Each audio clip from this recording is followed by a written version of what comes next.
जब दाऊद बूढ़ा हो गया और उसकी आयु लगभग पूरी हो चुकी थी, तो उसने अपने पुत्र सुलेमान को इज़राइल का राजा बनाया।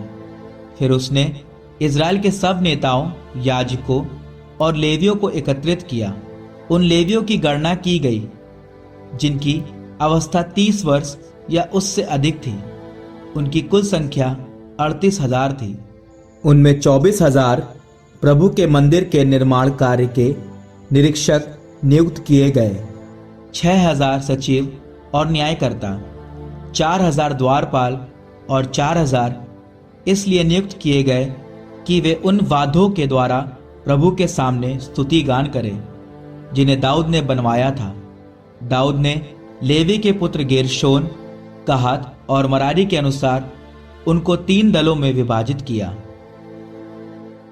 गेरशोनियों में लादान और शिमई थे। लादान के पुत्र, उसका पहलौटा पुत्र यहीएल, फिर जेताम और योएल 3। शिमई के पुत्र शलोमोत, हजीएल और हारान 3। ये लादान के घरानों के मुखिया थे। शिमई के पुत्र यहत, जीजा, याऊश और बरीआ, ये चारों शिमई के पुत्र थे। इनमें पहला यहत था और दूसरा जीजा। याऊश और बरीआ के अधिक पुत्र नहीं थे, इसलिए सेवा के लिए इन दोनों को एक ही घराना समझा गया। कहात के पुत्र आमराम, यिसहार, हेब्रोन और उज्जीएल 4। आमराम के पुत्र हारून और मूसा। हारून और उसके पुत्र चुने गए जिससे वे सदा परम पवित्र वस्तुओं की देखरेख किया करें, प्रभु के सामने धूप चढ़ाएं, उसकी सेवा करें और सदा उसके नाम पर आशीर्वाद दिया करें। ईश्वर भक्त मूसा के पुत्र लेवी कुल में सम्मिलित किए गए। मूसा के पुत्र गेरशोम और एलीएजर। गेरशोम के पुत्रों में शबूएल पहला था। एलीएजर का पहला पुत्र रहब्या था। एलीएजर का और कोई पुत्र नहीं था। रहब्या के पुत्रों की संख्या बहुत बड़ी थी। यिसहार के पुत्रों में शलोमीत पहला था।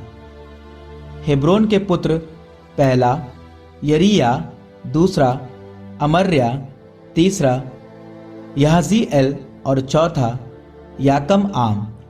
उज्जीएल के पुत्र, पहला मीका और दूसरा यशिया। मरारी के पुत्र महली और मूशी। महली के पुत्र एलआजार और कीश। एलआजार पुत्रहीन मरा, उसके केवल पुत्रियां थीं। उनके चचेरे भाइयों कीश के पुत्रों ने उनके साथ विवाह किया। मूशी के पुत्र महली, एदेर और यरेमोत 3। ये अपने अपने घरानों के अनुसार लेवी के वंशज और अपने अपने घरानों के मुखिया थे। एक एक का नाम पंजीकृत था। ये 20 वर्ष की उम्र से प्रभु के मंदिर में सेवा कार्य करते थे। दाऊद ने कहा था, प्रभु इज़राइल के ईश्वर ने अपनी प्रजा को शांति प्रदान की है और वह सदा यरूशलेम में निवास करता है। अब लेवियों को तंबू और उसकी सेवा के सब सामान को इधर उधर ढोकर ले जाने की आवश्यकता नहीं थी। यह दाऊद के अंतिम आदेश के अनुसार 20 वर्ष और उससे अधिक के लेवियों की गणना थी। उनका काम यह था, प्रभु के मंदिर की सेवा, आंगनों और उपभवनों की देखरेख, समस्त पवित्र सामग्री का शुद्धिकरण और ईश्वर के मंदिर के सेवा कार्यों में हारून के वंशजों की सहायता, भेंट की रोटियां, अन्न बलि के मैदे और बेखमीर चपातियों की देखरेख, उन्हें पकाना और उनमें तेल मिलाना, सामान मापना और तौलना, यह सब उनका काम था। उन्हें प्रतिदिन सवेरे और संध्या समय प्रभु को धन्यवाद देने और उसका स्तुति गान करने उपस्थित होना था।